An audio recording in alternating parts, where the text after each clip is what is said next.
Sports Talk Daily with Andrew Hustler Paterson and Michael Remis. Greetings from Nashville, Tennessee, folks. Welcome to Winnipeg Sports Talk Daily. One more time from the NHL Draft in Music City.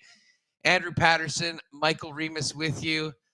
However, we are not with the original computer we came with today. We'll get the laptop gate a little later on, as well as later on. You can check my Twitter feed for the gory details. It has been quite an eventful day for us, though.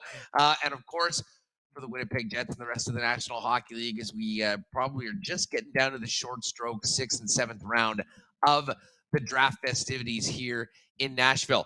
That being said, very interesting first round last night. And I guess with all the talk about the incredible talent in this draft, teams didn't want to trade their picks. Certainly not on draft night. The first time since 2007, there were no trades made in the National Hockey League, but there were a number of picks made, including Colby Barlow being selected by the Winnipeg Jets. And we're going to hear the first interview from Colby Barlow, as well as reaction from Kevin Cheveldayoff. We hooked up with Craig Button earlier today. We'll get his thoughts on the pick and more. Ken Weeb is going to join us. He's been doing a great job today, all over pick-by-pick analysis of the draft, talking about the Manitobans that were selected, as well as what the Winnipeg Jets have done. And before Ken does come on, though, of course, the Jets didn't have a second-rounder.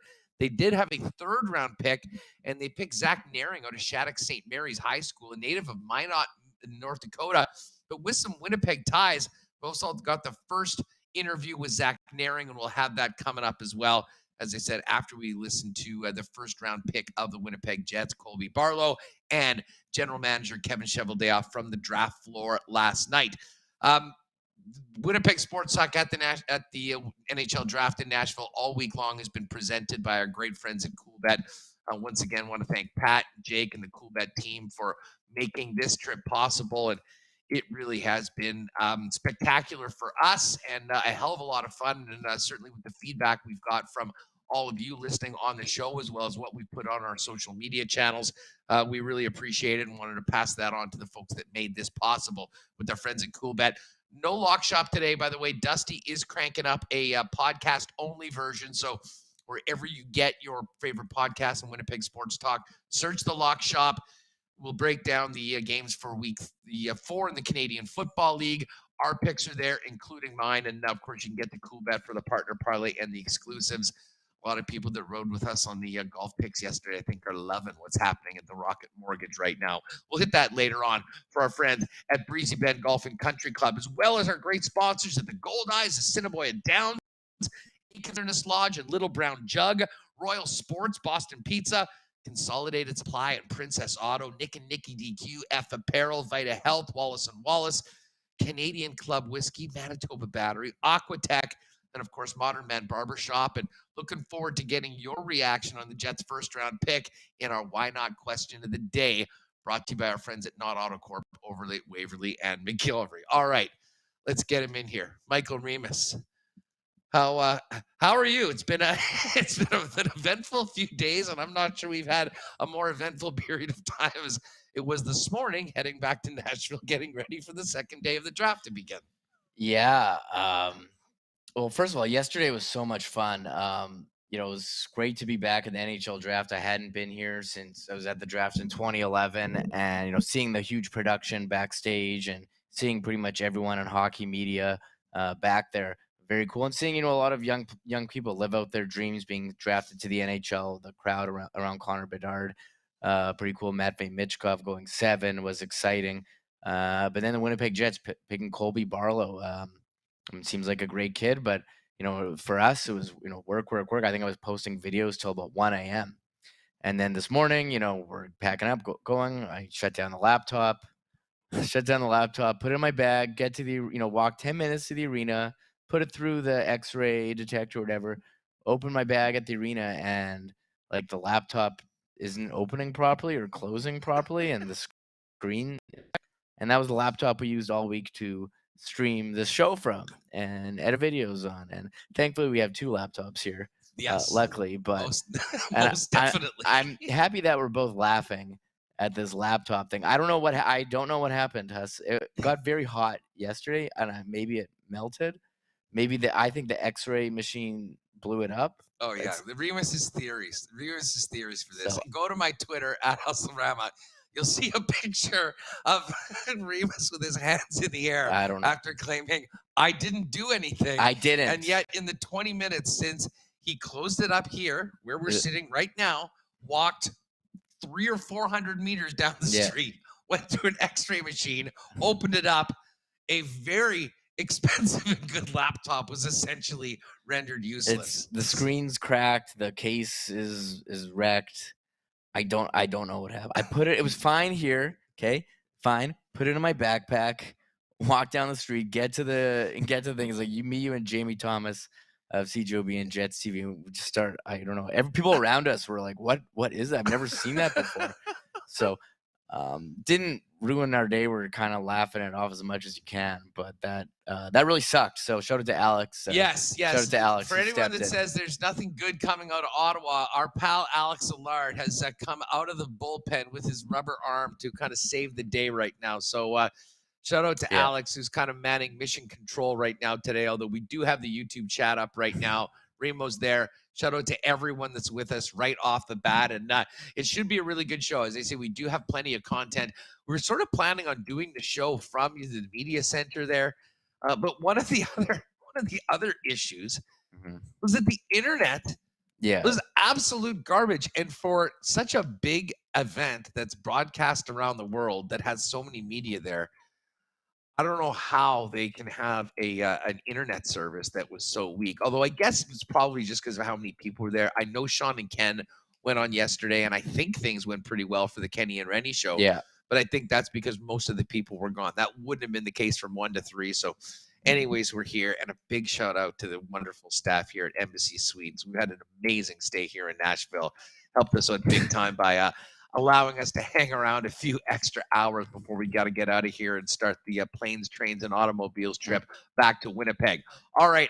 Anyways, I do want to add, it wasn't a scooter. People thought I dropped it on the scooter. I dropped it on the scooter. If you didn't see the scooter video on Hustler's Twitter, Winnipeg Sports Talk Twitter, or someone said, "Oh, you spilled barbecue sauce on it." I see Benji Rothman in chat wondering if it was a catastrophic implosion of the laptop. I don't know. I think the best theory is that I didn't shut it off and it overheated and kind of melted.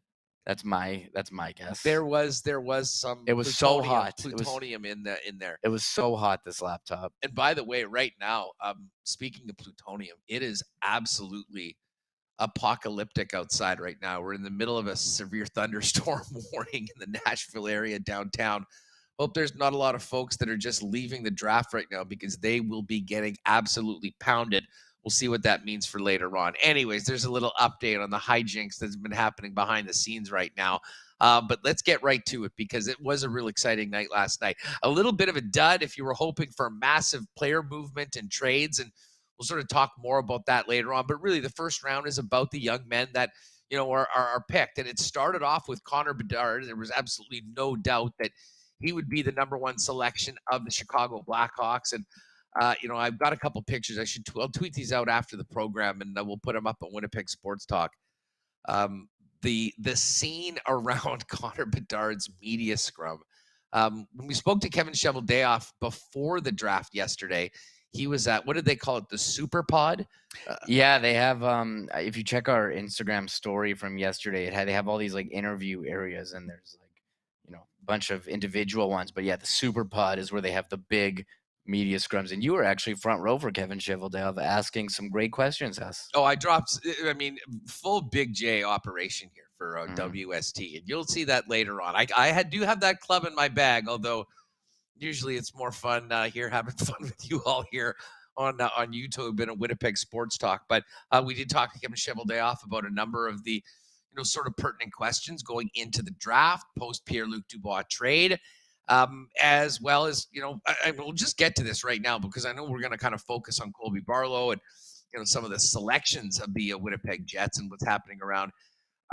It was very, very quiet trade-wise. And, I talked to young Darren Drager today and Pierre LeBrun, Frank Saravelli, Dave Pagnotta. It's quiet right now when it comes to the trade market. And we've talked about, the worry of Connor Hellebuck's contract demands and, what a long-term extension would mean for a team picking him up. And it's just been real quiet on Mark Scheifele. And I mean, who knows whether that will change over the course of the next little bit. Of course, free agency does get going on Saturday.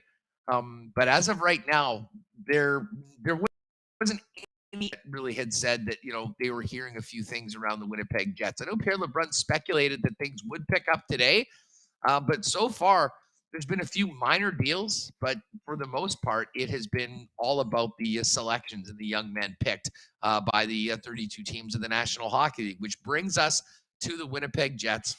And Reem, yesterday, it was very interesting because there was a few picks that I think surprised some folks in the first 15 or so, and has happened a few times. I mean, Kyle Connor at 17 was a perfect example.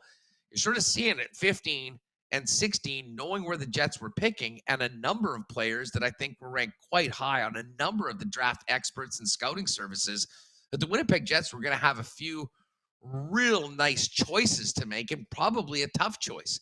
A couple of the top young players from the U.S. National Development Team, Gabriel Perreault, I believe, had a 100-point season, and Oliver Moore, who was a player that I think myself and a lot of people were pretty keen on, considering what we'd heard from the people that, scout these young men professionally.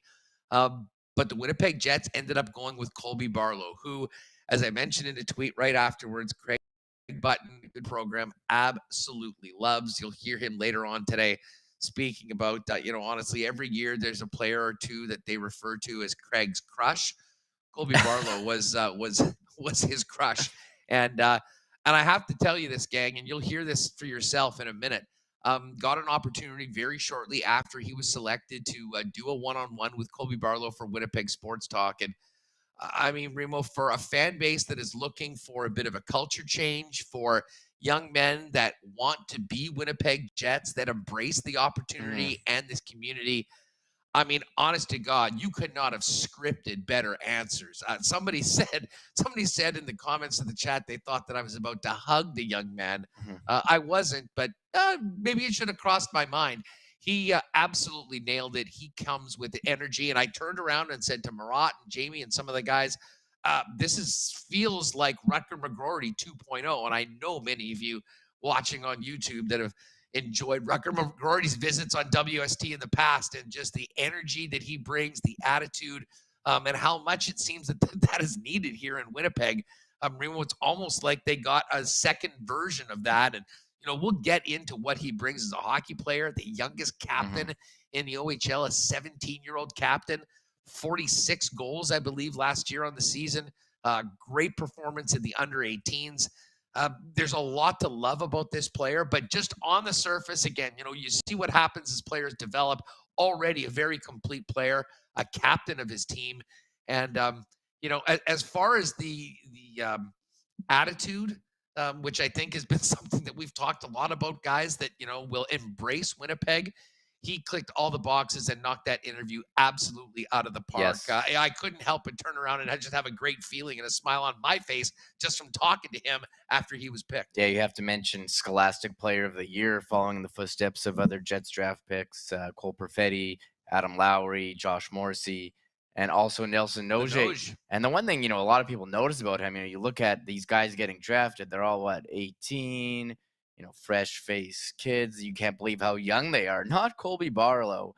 So a lot of people in our mentions, he came with the full beard saying, what, this kid can't be 18 already. And I think he's built, and he seems excited for a chance to play with a Canadian team. So, we saw highlights of his shot.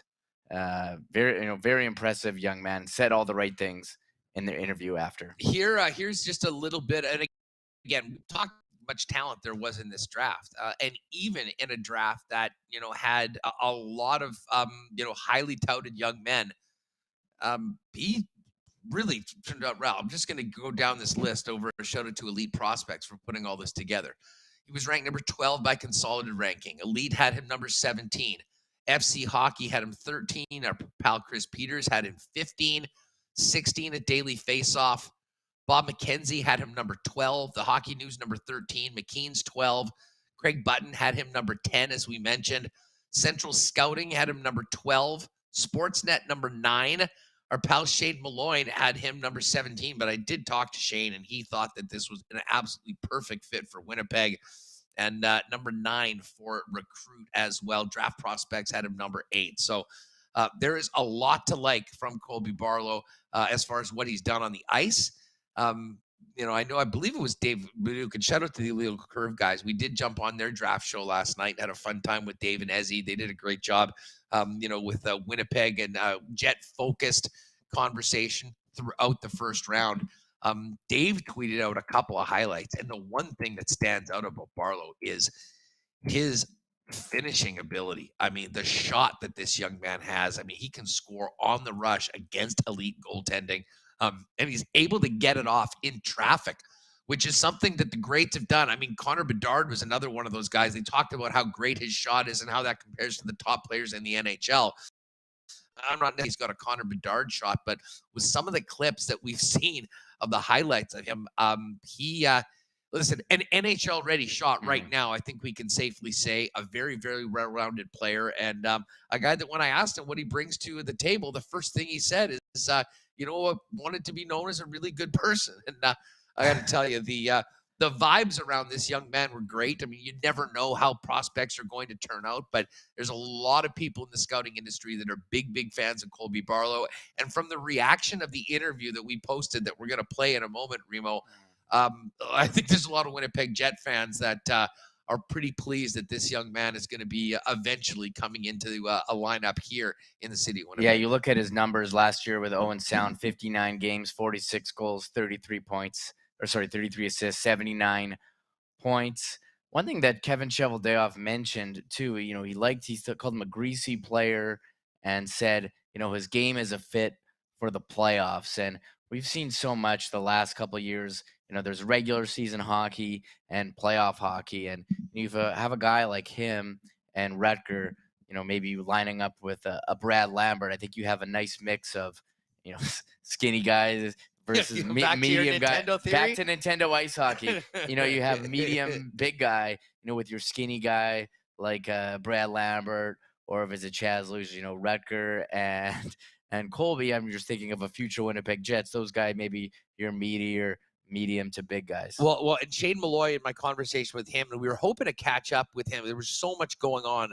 We'll probably get him this week for a little bit of a draft wrap overall and some of his thoughts. The one thing that he did say, as complete and as competitive a player he is, he goes, "This kid is absolutely made for the playoffs." And you know what? Listen, he had 46 goals in 59 games in the Ontario Hockey League as a 17-year-old captain. All of that very, very impressive. But when you're able to elevate your game and play that playoff style, I think that is what really attracted the Winnipeg Jets to Colby Barlow. So we're going to hear from him in just a moment, and then a very happy Kevin Cheveldayoff afterwards. Now, in the chat, I would love to hear for those of you that watched on Sportsnet. We obviously were here. We had the ESPN broadcast in the media center, in addition to being outside on the risers at times watching what was happening. So we didn't see this live, but the clip of Chevy doing the interview afterwards, saying something to the extension of, "We just picked Colby Barlow and that's real hot."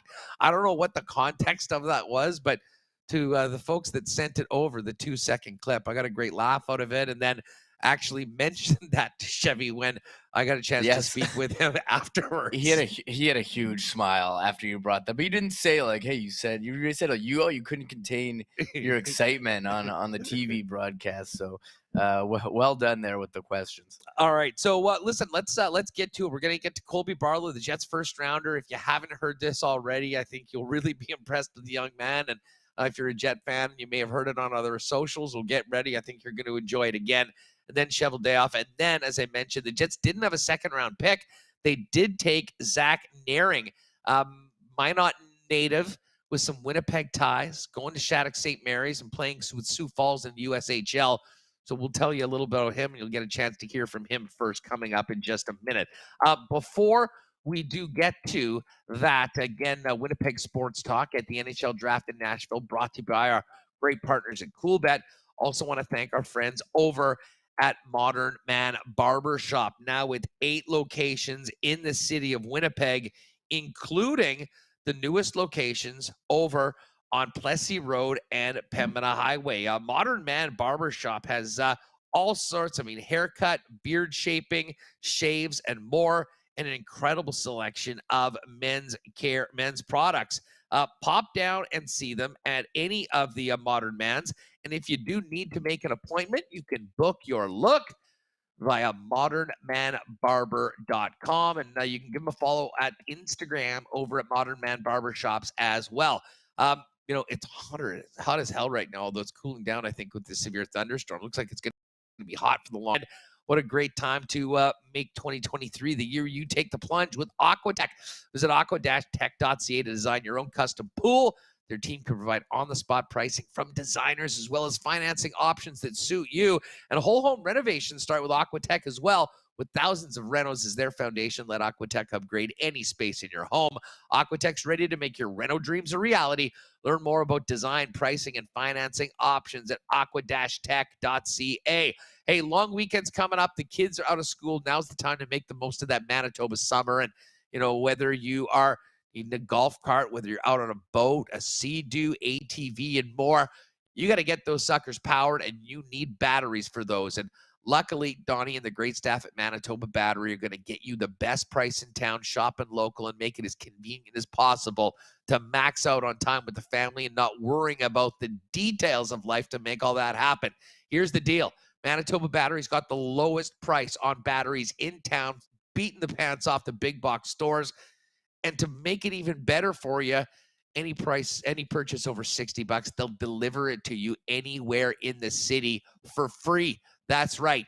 They're waiting for you right now at 1026 Logan Avenue. But again, if you don't want to take the time to head out, just go online to manitobabattery.com, and the Manitoba Battery team will deliver it anywhere citywide, same day, if you get your order in around the time we start Winnipeg Sports Talk. You can also give them a call. Big shout out and thanks to our friends at Manitoba Battery for their support UST.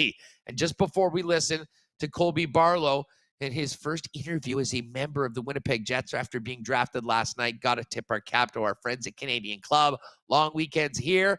Make sure you pop by and get the good stuff, Canada's favorite Canadian whiskey at your local Manitoba liquor marts. And don't forget the favorite cocktail of the summer, Canadian Club and Ginger pre-mixed cocktail in cans, available at Manitoba liquor marts, and of course your local beer vendor as well.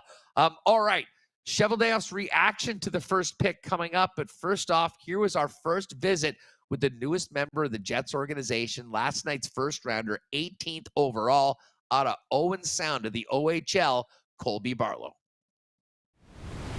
Here with Jets first rounder Colby Barlow. Colby, what was it like when you heard the Winnipeg Jets select you in the first round tonight? Oh man, it was super special, especially to be drafted by the Winnipeg Jets, a Canadian team, being a Canadian boy, growing up watching, all the Canadian teams. It's just super special, and to hear my name called, it was, it hasn't even sunk in. It's so surreal. The draft process is a long one. How much contact did you have with the Winnipeg Jets? What was that like? And did you have an inkling that they might be calling your name tonight? I met with them at the Combine. I think I met with them once throughout the year, and we only had a couple conversations, and I had no idea that I would end up here. But I'm just super happy, super grateful that this opportunity came, and I ended up a Jet. You had the great year, a 17-year-old captain.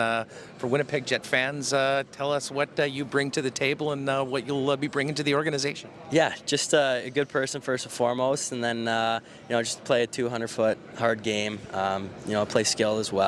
Get to the net, finish my routes, get in the corner, and just play a gritty game all night. So yeah, that's what you're getting. We was speaking with a couple people that were our scouts, and they spoke about your versatility, but also your competitiveness. A 200-foot game, but also seems like you pride yourself on bringing it every night. Yeah, I think it's super important to bring something to the table every single night, whether that's a goal, a block shot, a hit, just getting energy, PK. I think it's important that you're able to do everything on the ice and try to bring energy every single night in any way. One draft trend that the Winnipeg Jets have had over the years, taking players that do well in school. You're the fifth, I believe, Scholastic Player of the Year for the CHL. Tell us about that side of you and why that was so important for you to excel both in the classroom and on the ice. Yeah, I just think it's important to, keep your mind open, not just be, focused on hockey. I think it's important that, you have a good educational background. My mom's a teacher, so she was always pushing that. But I like to pride myself in it and, just keep my mind open and learning new things. Tell us a little bit about your background, where you grew up, and what brought you to your OHL team and now to the Winnipeg Jets in the NHL. Yeah, I'm born and raised in Orillia, Ontario. And my family raised me there. I got, 2 brothers, 2 stepbrothers, a stepsister. So we got a great big happy family. And I moved down to Toronto when I was 12 to play in the G and play for the Marlies. And that brought me to Owen Sound. And then my 2 years in Owen Sound brought me here. So it's a pretty crazy ride. You were very young for a captain in junior hockey. How did that come about, and what was that responsibility like as a 17-year-old? Yeah, obviously it can be kind of a difficult thing to handle as a 17-year-old with older guys on your team, and but I think it just came with just being me every single day, just making sure I'm doing 110% on and off the ice every single day. That's a big thing for me, and like I said, I learned a lot from Mark Woolley, former captain. My rookie year, I was fortunate enough to live with him and learn from him all year. So a lot of good things I learned from Mark and brought with me this year. I'm sure people asking, do you have a hockey hero? Is there, or do you have a favorite player? And is there a player that maybe you pattern your game after? I'd say just growing up, me and my dad were big Lemieux fans. Obviously a fantastic hockey player, and that's just a guy we watch and I've cherished. Let's just quickly tell us about what draft week has been like. It's a once in a lifetime opportunity. You've achieved your goal of being drafted in the first round, but the entire experience and obviously having friends and family with you.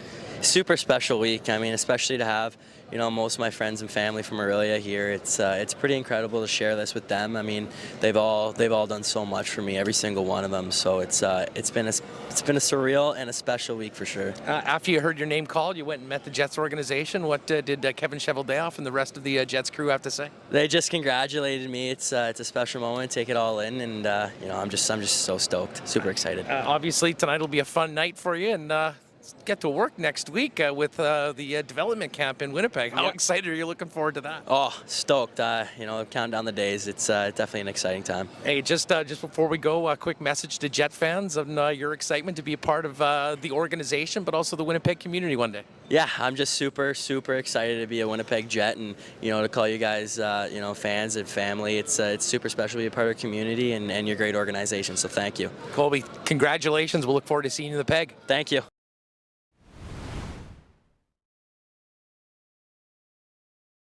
And draft interview, if I think there ever was. And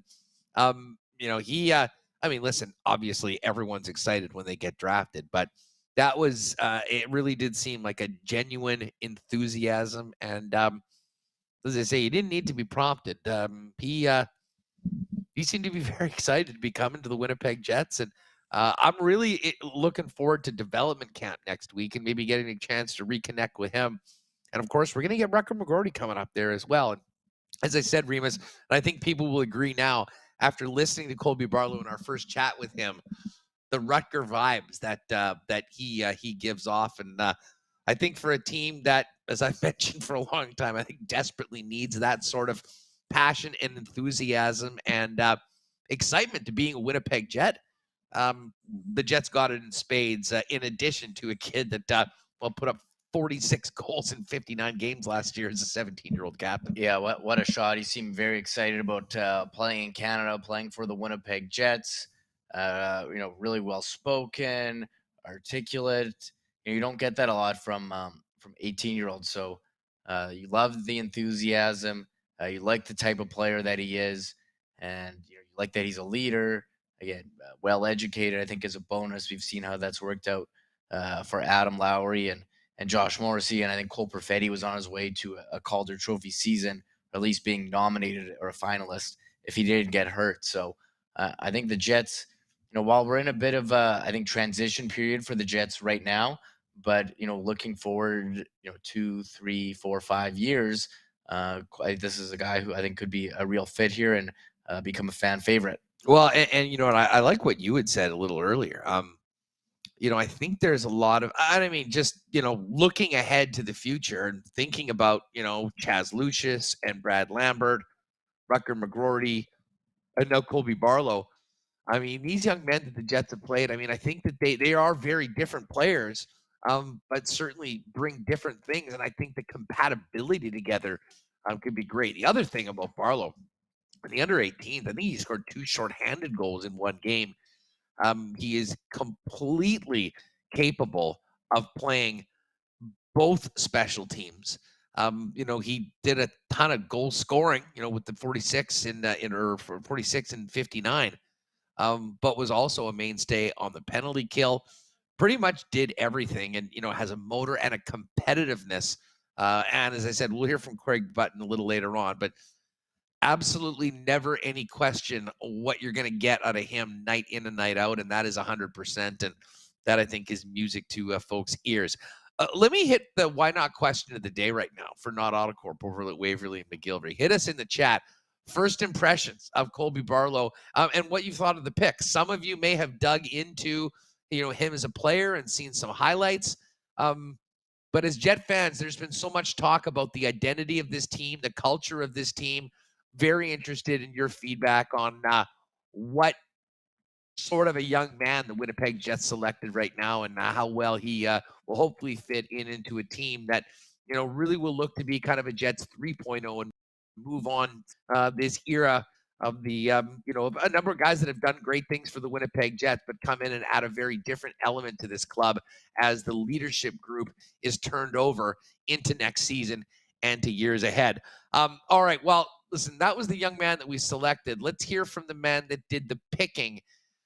Kevin Cheveldayoff was quite pleased, to say the least, about Colby Barlow, and as well spoke about a very quiet night on the draft floor when it came to trades, although there was a few calls when the Jets were getting close to picking. Here's what Kevin Cheveldayoff had to say when he spoke with myself, Murat Atesh, Jamie Thomas, on the draft floor right after pick 32 last night by the Vegas Golden Knights. How you feeling? Good. Yeah, excited. He's, real happy to get a player that plays like that. The type of game that he plays, I think, is a game that, really translates well to a hard-nosed team and a team that can be successful in the playoffs. Kevin, captain in Owen Sound history, a lot of leadership qualities. Sounded a little Rutger-esque. We were talking. What drew you to him with that quality? Well, again, I think when you sit down and talk to him, you do get that feeling that he's a pretty serious person. He's serious about a lot of things in his life. Obviously, he's Scholastic Player of the Year. He took great pride in that. A real just a hard-nosed, greasy type of player too. So can score goals and goes to the hard areas to score them too. So our guys are real excited. I know the future about when these guys make their impact. Like the team could be different. Like there's time. But it's got to feel good to have somebody who complements the skill sets of some of the other prospects that you have coming up, like a Perfetti or a Lucius or what have you. Yeah, definitely different types of players. There's no question about it. And those are that's the things that you need. You need a lot of different elements in the game to be successful. And he's a competitor and he wants to win. So that's a real important thing. I'm sure lots of kids, Chevy, say that they have a 200-foot game, but it sure looks like this kid does, doesn't he? Yeah, he does. He plays the game the right way, plays it hard, plays it honest, and can do the skill things too. It's not like he's a player that just has one dimension. He's got lots of different layers to his game.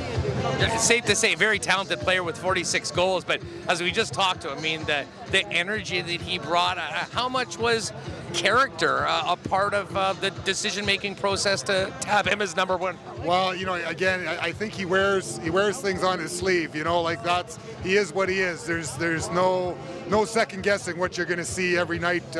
From a player like him.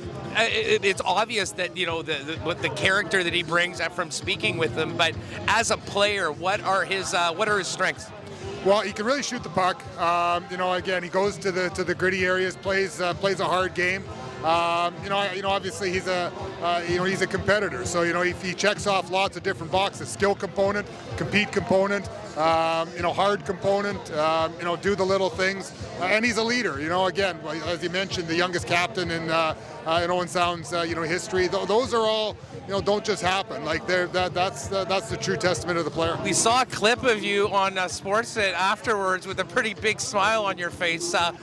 How fast did you guys want to run to the podium, and what was the vibe amongst the scouting staff when you knew that he would be available? Well, there was obviously, for us, we've got our own internal rankings and where guys are at. So, there was things were kind of narrowing in, and we were hopeful. We didn't know for sure that, he was going to be, right there for us. But, again, we're fortunate, I think, to get a player, like him that'll really, I think, make Winnipeg Jets fans really proud when they get a chance to watch him. Hey, one other one, in case I missed, I don't think there was a trade in the entire first round. Was it quiet as far as talking to other GMs? How strange of a night was it, considering that there wasn't any? It got to be a little bit of a flurry of activity, of phone calls right around our pick. And that almost made us, solidify the fact that we were picking even more. Again, it's an interesting dynamic. Sometimes there's things like this happen where there is no movement, and everyone talked about what a good draft it was. And I think if your player was there, you had to strike. Just quickly, what happens now before tomorrow, and what's the outlook for you and your staff going into day 2? Well, you go back, you take a look at the list, and reassess where some things are. Our list is pretty tight right now, like as far as where it goes, from a number standpoint, it's pretty tight. You never can predict where, obviously the Russian factor was something that was going to be very interesting to watch and see, and that impacts certainly things in the first round. As the rounds progress here now, things will start to spread out, and you just be ready for those things. Thanks, Kevin. See you tomorrow. Thanks a lot. Appreciate it. And I appreciate the comments. Yes, Scardy, Big J Hustler. Hold my beer, Murat. Well, Murat obviously had some great stuff. Let him and Jamie go. But, without, Jeff or Mike or Scott, a lot of the guys that we do rely on for some great questions had to step up in the situation, Remo. And honestly, it was a great time to talk to Kevin Cheveldayoff. I mean, listen, I think we all know Chevy at times when maybe things aren't going as well or as positive. I mean, he might dance around. This was a very, very happy general manager of the Winnipeg Jets, and frankly, you should be when you make your first-round selection in a draft that's stocked with talent like this. Yeah, I think the draft is always an exciting time. As I said before, a lot of players and their families realizing a dream, but I think the GMs, get, I don't want to say pleasure, but, knowing what you're adding to your organization. You saw the excitement on Kevin Cheveldayoff's face, and there's so much, negativity or uncertainty about the Winnipeg Jets currently, that maybe would take a smile off your face, like having to be forced into trades or, other stuff and make changes. However, when you think about the future and adding, a player like that, you could see how excited he was. Yeah. Well, and you know what? I mean, I think this has been a big week for Chevy. Obviously, Hellebuck and Scheifele situations are still out there. But the reaction, I think, from the majority of Jet fans, certainly here on Winnipeg Sports Talk, has been positive for the Kings trade. Mm-hmm. And this pick, and again, we'll see what happens in 2 and 3 years, but there's a lot of people that love what this young man brings to the table. Obviously, the Jets and their scouting department does, and it's been a good night, and we have seen a few people in chat admitting that they are now born again Chevy fans, which was the funniest statement I think we've heard from them. Someone again, give us your thoughts in the chat on the Why Not question of the day. Your thoughts on the pick so far. Now, Ken is going to join us in about 7 minutes or so. But before that, we're going to hear the other pick from today, third rounder Zach Nehring. Although we'll get to the rest of the picks with Ken Wiebe. And Ken's been doing a great job of following the Manitobans. One other, because Colby Barlow had such a positive attitude and infectious energy. The other guy that I think we are huge fans of here at Winnipeg Sports Talk was Zach Benson of the Winnipeg Ice. And Benson, like a few folks fell. I mean, he was certainly ranked higher than 13th on a number. In fact, I would say majority of scouting rankings. But man, did he fall to a nice spot. The Buffalo Sabres, he's going to be playing with his teammate, Matt Savoy, who was a first rounder by the Sabres last year. And of course, when Zach came into Winnipeg as a 15-year-old rookie, who was the captain?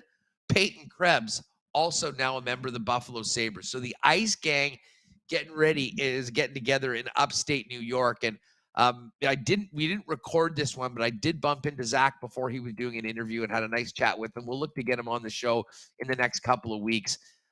He was his usual self. I mean, incredibly bright, fun, energetic, and an incredibly excited young man. So special congratulations to Zach Benson. And listen, Nate Danielson from the Wheat Kings. I don't think a lot of people had Danielson going ahead of Benson.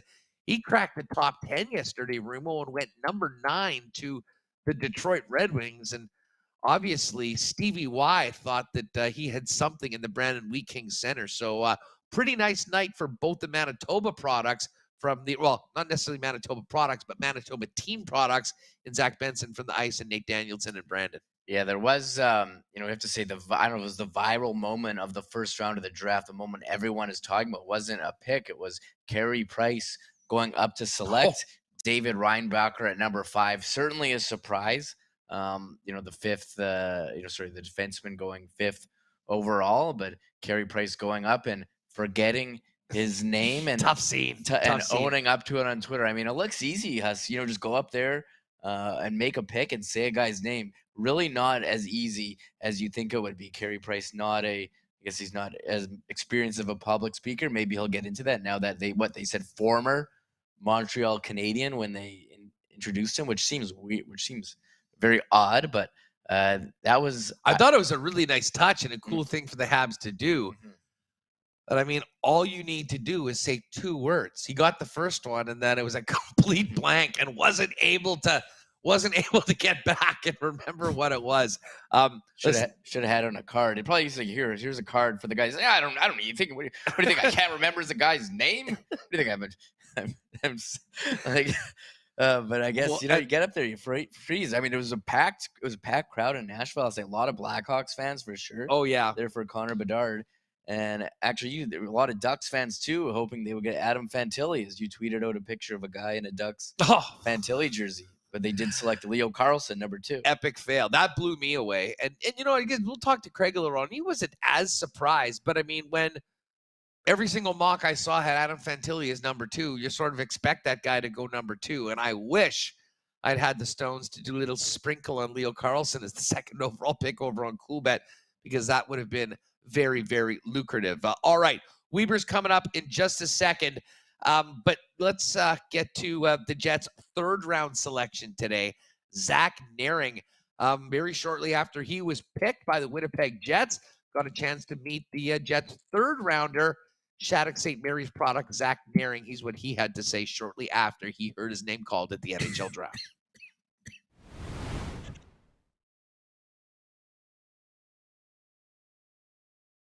Nehring from Shattuck St. Mary's. Zach, congratulations. What was it like to hear your name called at the draft and become a Winnipeg Jet?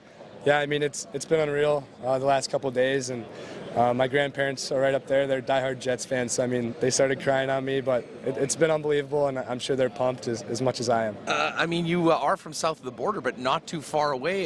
Minot, North Dakota native. Tell us about your roots. Yeah, I mean, growing up in Minot, it was great. Played a lot of hockey down there with my youth program, and made my way up to Winnipeg a lot for summer hockey. So I've been up there ever since I was 8. So it's good to be back. Interesting. So lots of Winnipeg connections, and I understand in your minor hockey days actually played with some Winnipeg teams on some pretty big tourneys. Yeah, I mean, Winnipeg Junior Jets down at the Brick, 2K5 Warrior team. So many groups that. I mean, they got me where I am today, and I'm super grateful and thankful for them. Might be having a few 204 texts coming in from some old pals after the news today. I'm sure. I don't got my phone on me, but I'm sure it's blown up with a lot of love and support from all the guys who've got me here, and it'll be nice to talk to them after. Tell us, Winnipeg Jet fans, about the type of player you are, and what you bring to the organization. Yeah, I'm a big two-way power forward with skill. I love to play physical. I think that's the biggest part of my game. I love getting up in people's grill, and I'm a winner, and that's what I want to do. So I'm hoping to bring that up to Winnipeg in a couple of years, and I'm just excited to be here. What was the draft process like for you? Yeah, I mean, this whole year it's been a lot of interviews. The combine was unreal a couple weeks ago, and I mean, just being up here, a lot of my old teammates, getting to see them again, family. It's great to have everyone up here at the same place. So. Did you speak with the Winnipeg Jets quite a bit, and did you have any inkling that it might be the team from just north of where you're from calling your name? Yeah, I met with them at the combine, and it went great. Great talks with them, and they knew a lot of the people I knew, so it worked out. And I heard they were pretty fired up about my talk with them at the combine, and I had a feeling that I was going to go to them, and it worked out. So I'm pumped.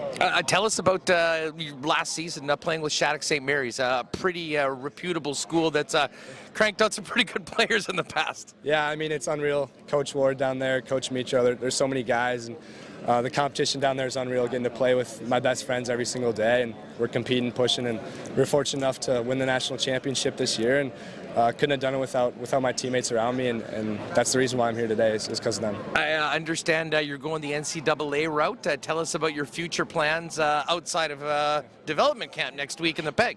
Yeah, so going down to Sioux Falls Stampede next year. Got a good group of guys. I think we'll have a decent team, and gonna get ready to work every day. And after that, plans are Western Michigan right now. Great group of guys. Coach Verscheiler came down today, so it was great seeing him again. And I mean, I'm pumped for the future. A lot of hard work still, but it's exciting. Well, it's great to meet you. Just quickly on the way out, you have a message for Winnipeg Jet fans on how excited you are to be part of the team, and what you'll be bringing to the team and the city. Yeah, I'm bringing passion, and I'm pumped to be in the city again. It's been a while, so it'll be good to be back. Zach, congratulations. Enjoy a very special day, and all the best going forward. We'll see you in Winnipeg. Thank you.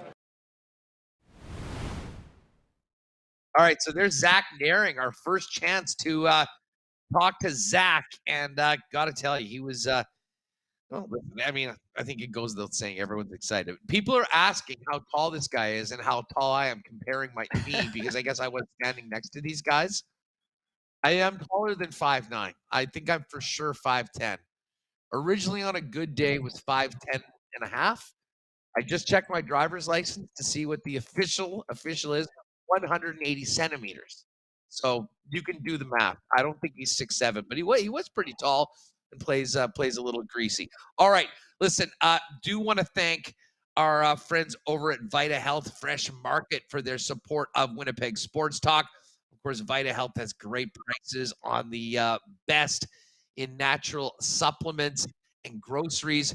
And, of course, the best selection of local products, too. And, hey, with barbecue season here, the long weekend coming up, pop on over to Vita Health Fresh Market and get some great, delicious grass-fed bison steaks and beef steaks and some great products from many of their suppliers that can help men's gastrointestinal issues if maybe you eat too much on the weekend from the queue.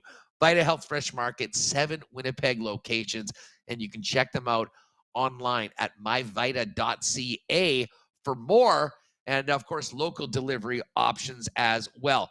Got to thank our friends over at Wallace & Wallace, the experts in fencing and overhead doors. If your property needs a new fence, Wallace & Wallace has been doing it since 1946 as the industry leader with pretty much every kind of fence you could possibly need.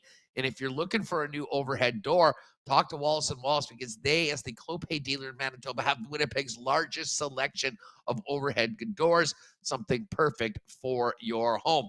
All you need to do, give them a call, 452-2700. Wallace & Wallace can come out and give you a free estimate. You can also find out more online at wallacefences.com, wallacedoors.com, or pop down and see them at their showroom over on Lawson Road. And fellas, how's the closet looking? Of course, summer's here. Wedding season is here. A big fall coming up. If you need to up your menswear game, get on down. See Andrew, Alex, and the gang at F Apparel at 190 Smith Street downtown. Custom suits beginning at $400. Chinos, golf pants, great shirt styles, custom shirts, both tucked and untucked styles, and so much more. If you're in a wedding party, get the fellas down there. You get a 15% discount when the wedding party gets their suits from at F. F Apparel, you can make an appointment or find out more online at F. That's EPHapparel.com, or pop down and see them at 190 Smith Street. And just before we bring in Kenny, it's hot here. It's going to be hot back at home.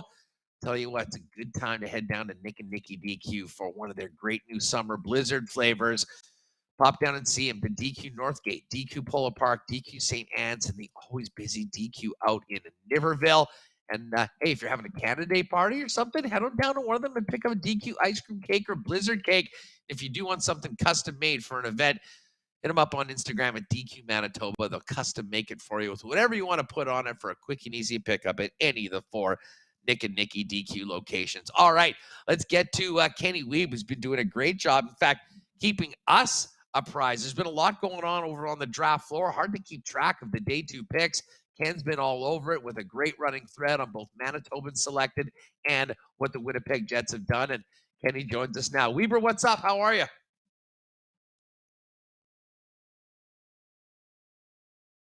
Ken, can you hear us okay? Yeah, I can hear you just fine. Sorry, I was listening to Mark earlier there. Sorry about that. Just trying to stay up to date with what the director of amateur scouting was having to say. Huss, I didn't quite get through everything totally, but yeah, interesting time, interesting day. Jets go with 3 forwards and a well-known netminder who had been passed over previously, but all he does is win, win, win, as a certain song goes. So if the Jets can get anything close to what they got to in one of their 5th-round picks between the pipes, they'll be pretty thrilled with Thomas Milic. But yeah, interesting day overall. I know you were just speaking with Zach Nehring there.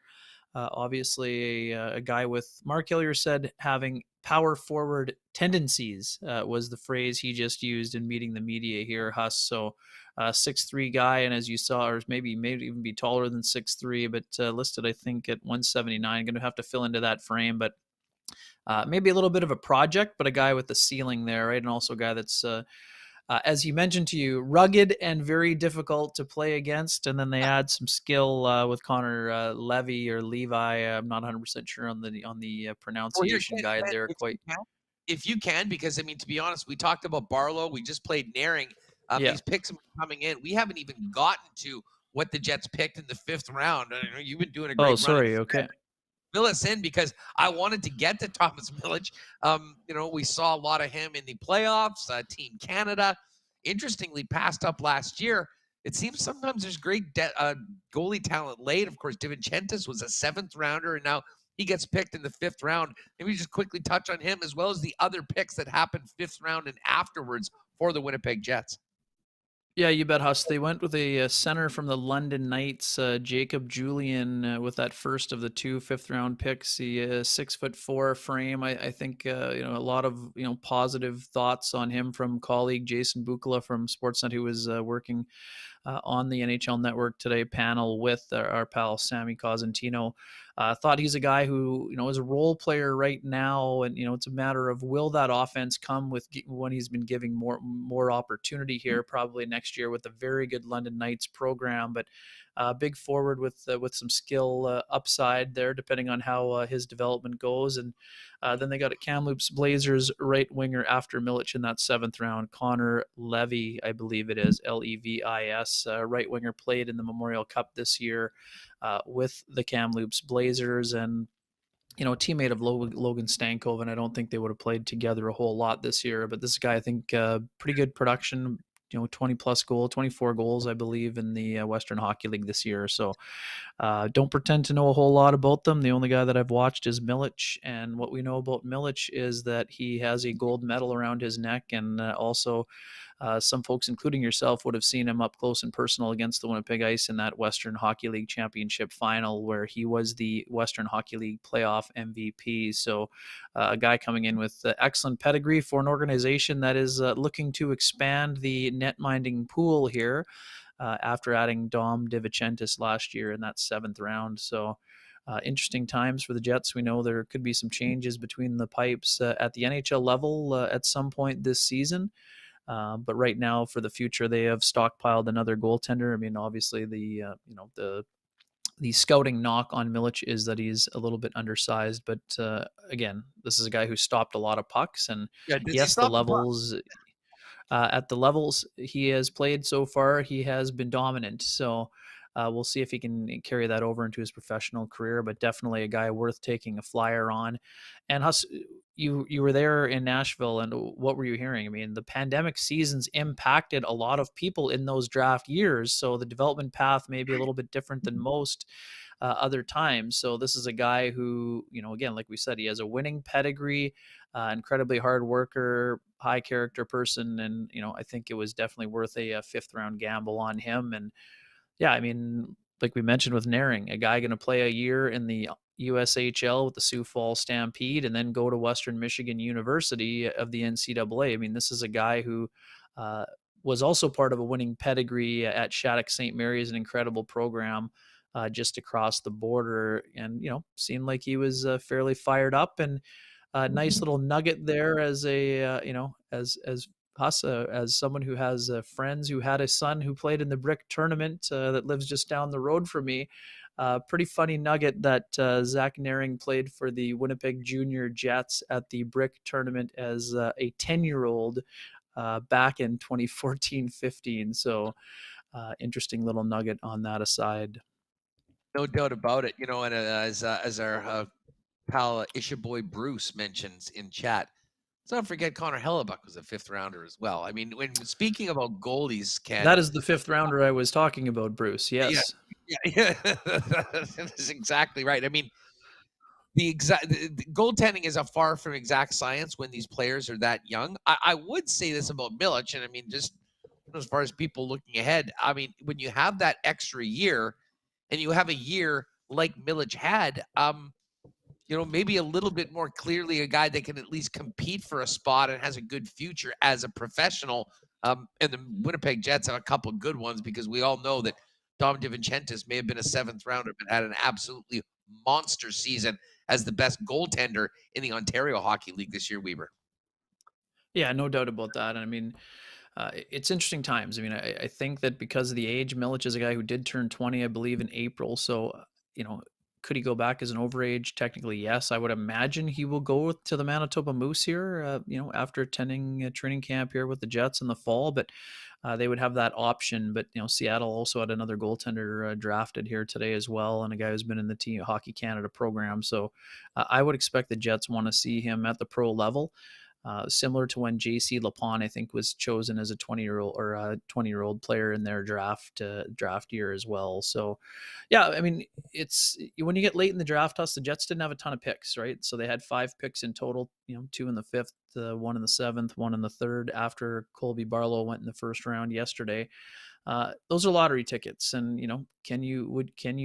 other teams we saw taking 6'6", 235-pound defensemen who didn't have any offense. Other teams pick players at a lower level or a junior level that are undersized and highly skilled. I mean, the Jets added definitely some size, and they added to their forward prospect pool, and they added a netminder who has done nothing but win. So for me, I mean, it's hard. We'll see the seeds planting in 2 to 3 years for most of these players, maybe a little bit longer for some. But I would say Kevin Cheveldayoff and Mark Kelly are feeling pretty good about what they were able to add to the organizational depth charts over the last 2 days in Nashville. But as we know, every single team is feeling good about their getting players off their list right now. But as an outside observer when it comes to these players, I don't pretend to have a lot of insight on them because I haven't watched a lot of them with my own eyes. But it seemed like the Jets have done a pretty good job here in the last couple of days, and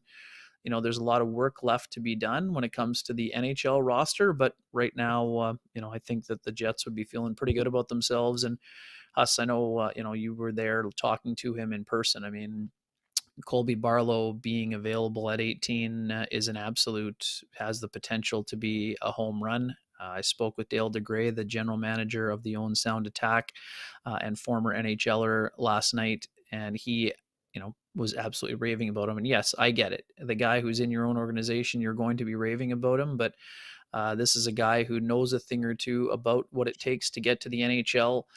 He shared very openly that, originally he was not on board with heaping a bunch of pressure on the young man in his draft year and in naming him the 17-year-old youngest captain in franchise history.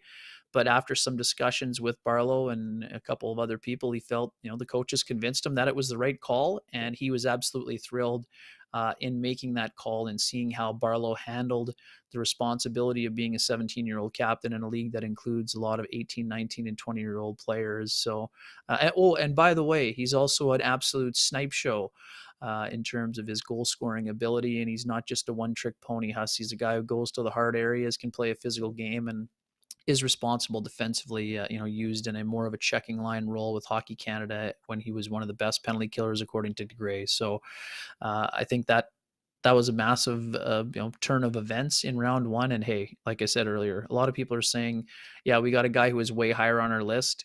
This isn't just a bunch of mock drafts made by people who aren't following the game. Like, people who follow the game closely believe the Jets got an absolute steal in Colby Barlow. And, future captain material was the term, Jason Buchla, my colleague at Sportsnet, used. And, that's something we also heard about Rutger McGroarty last year. And I mean, that's a big, big thing for an organization that wants people to be hanging around for the long term here. And I think we've been talking about them kind of getting back to their roots here as a draft and development franchise. And, these are guys are going to try to build around here moving forward. Ken Wiebe of Sportsnet.ca, and of course Kenny and Rennie with us here on Winnipeg Sports Talk at the NHL Draft in Nashville, presented by CoolBet. Weber, I want to get back to big picture Jet stuff in a second, but before we move on, I mentioned that I had a great chat with Zach Benson, who was incredibly excited to be joining Matt Savoy and Peyton Krebs and the Buffalo Sabres organization. Paterson Bjarnason was the first Manitoban selected, and I knew you had a great running thread of the Manitobans. You want to just give us a quick little update on Manitoba products that heard their names called today? Yeah, it wasn't a huge day for Manitoba. I think 3 in total. Jaden Perron going to join Seth Jarvis with the Carolina Hurricanes. And why am I blanking? A defenseman from the Portland Winterhawks, Carson Southern, I believe, is the other defenseman that went. And also special shout out there to the Manitoba Junior Hockey League, being an alum myself. Warren Clark, a defenseman from the Steinbach Pistons, was also taken by the Tampa Bay Lightning in the 6th round, Huss. So, I mean, that's a big development for a program that has been pretty dominant over the last number of years in the Manitoba Junior Hockey League. Paul Dick running a great program over there. And as I mentioned, that was Carter Southern. Sorry about that. Carter Southern from Sanford, Manitoba. Great. Played against a lot of folks from Sanford growing up in Altona, Huss. The Hogs and the Magarels. They were always very, very good. Southern in the city, and then we get out and play Sanford or Domain, and would seem to just get our lunch handed to us all the time. Yeah, so he's a big boy on the back end. 6'3", 197 for Portland this year. 4 goals, 23 points, 54 PIMs on a very, very good hockey team there, and he will join. He will join the Flyer. Join fellow Manitoban Carson Bjarnason. With the Philadelphia Flyers organization. Not sure we're going to put him in the future Ron Hextall category yet, Huss, but I mean, hey, there's a great opportunity there. It was interesting seeing Bjarnason being picked early today to Philly, and even with Keith Jones there and a new general manager there, there's always been some pretty strong ties with Philly and the province of Manitoba. Yeah, no doubt about that. Reggie Leach, Bobby Clark days. I mean, it's sort of trickled down. I wasn't just joking with Hextall. I mean, Ron obviously ran the organization for a while as well after being, an excellent goaltender for a very long time. So not a surprise that Philadelphia went that way. But, again, some people just seem to find players in regions where they are scouted heavily, and there's influence obviously by some people in the organization, but these are very good players. These guys had great years. Heard a lot of great things about Bjarnason in terms of his year. Some people even thought there could be a possibility he went in the 1st round, but I mean, ultimately, Huss, you hear it all the time. I mean, great to have the prestige as a 1st rounder, but right now doesn't really matter where you're chosen. It's what you do after you've been drafted here. Obviously, the work up to the draft is incredibly important, and that's not to take anything away from anyone who is chosen in the first round, because there's a lot of talented guys who fall under that category. But right now, even there's several Manitobans that were on some lists, and that doesn't mean they can't make it to the NHL at some point, whether that means spending an extra year in junior, or extra year in college, or wherever they are. I mean, you can get signed, you can work your way up, you can have a great career in Europe, all these things. But great day for Manitobans as a whole, the Manitoba Junior Hockey League, and I think for the Winnipeg Jets here as well. Ken, let's obviously today's a big day for the draftees. We wanted to get into that and congratulate the Manitobans and talk about the Jets picks. Yeah. But now we move on to one day, and then it's free agency right now. But it's wild. Before we even talk about free agency, I know the schedule is incredible. I just today in a couple hours before we did the show, talked to Drager, Pierre Lebrun, Dave Pagnotta. None of them had said that they were hearing very much, not just about the Jets, but basically trade wins at all. Why do you think that is? Listen, I understand that teams wanted to make their picks, but I think there was an expectation that we might see a little bit more player movement. And man, the players that did move often moved for nothing. What do you make of the market right now, Ken? Yeah, Huss, I mean, it's always surprising. And I mean, we as the royal we in the media are sometimes guilty of maybe trying to will more trades to happen, Huss. I do think that one of the things that we found out over the course of the weekend, after hearing about how great this draft class was, Huss, I don't think that was hyperbole this time. I think you almost every year you hear how great a draft class is. And this year, the fact that 0 picks were moved on day one on Friday, or sorry, not Friday. I'm used to it being Friday. It was on Wednesday. Leads us to believe that it's actually factual, that players were highly valued by their respective teams that chose them. And it wasn't any back and forth. I mean, that's the other thing. People trying to add picks to, I mean, Kevin Cheveldayoff referenced this to you, Huss, yesterday. I mean, once they saw that Colby Barlow was still on the board as they got to, 3, 2, 1 picks ahead of them, now they started getting calls because there are other teams that probably had Barlow on their own list super high and wanted to maybe see if they could convince the Jets to take something else to be able to move up. And that sort of just reinforced the Jets' beliefs. But in terms of the overall marketplace, two issues. Not a lot of money available for most teams, especially contending teams. And 2, teams really valued these 2023 first-round selections. And Huss, when you're looking at the high-priced or high, big ticket items that the Jets are trying to move, you can be sure they were hoping to add a second first-round draft pick if they had to move one of Mark Scheifele or Connor Hellebuck. And when that became impossible, then all of a sudden there's a little bit more patience involved. And then it goes back to what Kevin Cheveldayoff was saying in the afternoon to the assembled media in Nashville, including yourself, was, by the way, NHL, we're not just going to be handing you a top-line center who had 42 goals after 6 consecutive seasons of point-per-game production, or an elite and Vezina caliber netminder for your scraps. I think that was a pretty, his message was a little more subtle, Huss, than how I stated it. But make no mistake, that was if you don't improve your offers, these players will not be moved. And we're more than happy with starting the season with them, which is exactly what Kevin Cheveldayoff told you when you asked him directly. That is the case. And I mean, I think they have to be prepared to do that. I think the one thing that we've learned from the entire Pierre-Luc Dubois saga is that, I mean, Kevin Cheveldayoff was referred to, or maybe it was me referring it to folks, as a bit of an escape artist.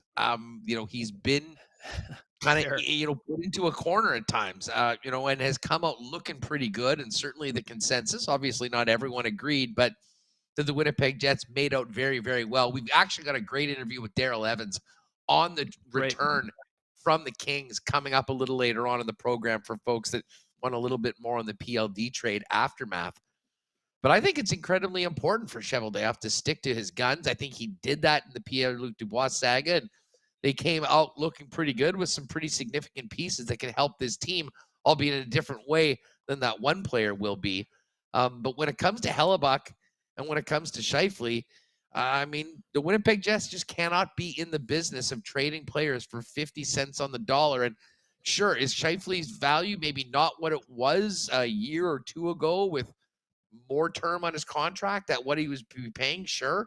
But he still had 42 goals last year, and he's still coming off previous to that 6 straight point-a-game seasons.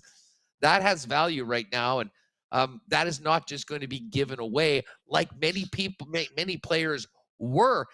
Never mind given away and having teams maintain salary like Ryan Johansson was coming out of Nashville going to the Avs. Yeah, no doubt, Huss. And I mean, yeah, it's important here. I mean, and let's not forget, one of the teams linked to Connor Hellebuyck is the New Jersey Devils, and they just signed Timo Meier at $8.8 million. And the thing about the Devils is now their plan has been accelerated. They still have some cap space. Yes, they do have a couple RFAs that they still need to get signed, and they're worried about the big picture in the long term. But getting Meier done at 8.8 was priority number one for Tom Fitzgerald after he acquired Tyler Toffoli. Now, he'd like to get Toffoli on an extension possibly as well, but they're still going to look at the goaltending position outside of moving Mackenzie Blackwood to San Jose, even though they weren't going to keep him around. Could they be comfortable with Vitek Vanacek and Akira Schmid going into next year? It's certainly possible, but if you want to,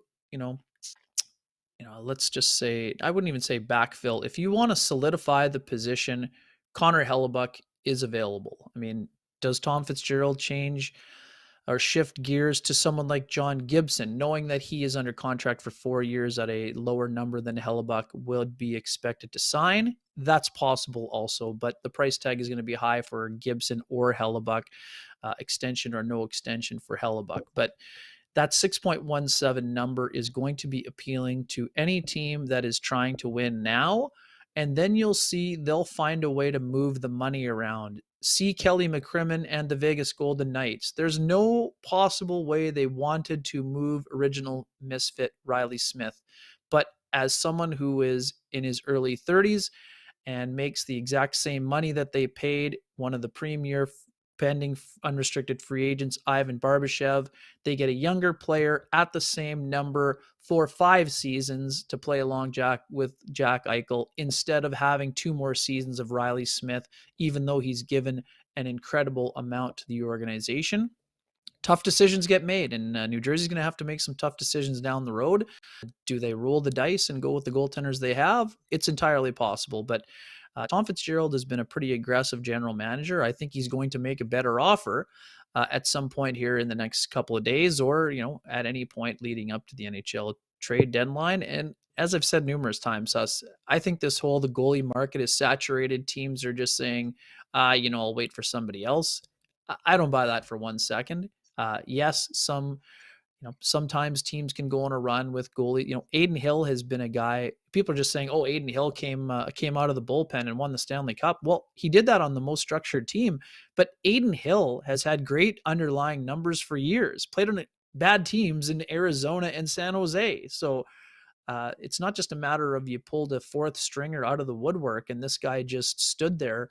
The guy he had a better numbers than Sergei Bobrovsky in these playoffs. And he's also going to be getting paid shortly, even if it's on a shorter term deal. So all to say, I think there are some good goaltenders available, whether it's in free agency or trade.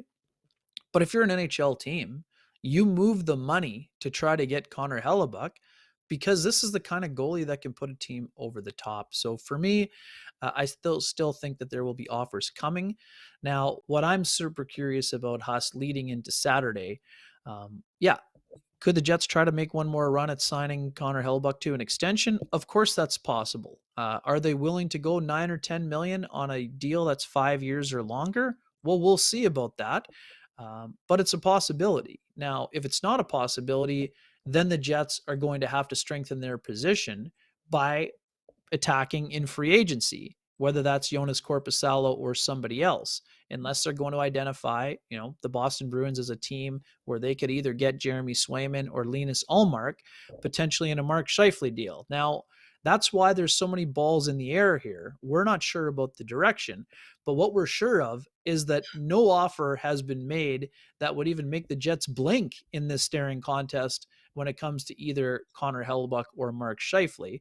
But both are valuable commodities, and those offers are either going to increase or the staring contest will continue. Whether that continues into the season or not, now that remains to be seen.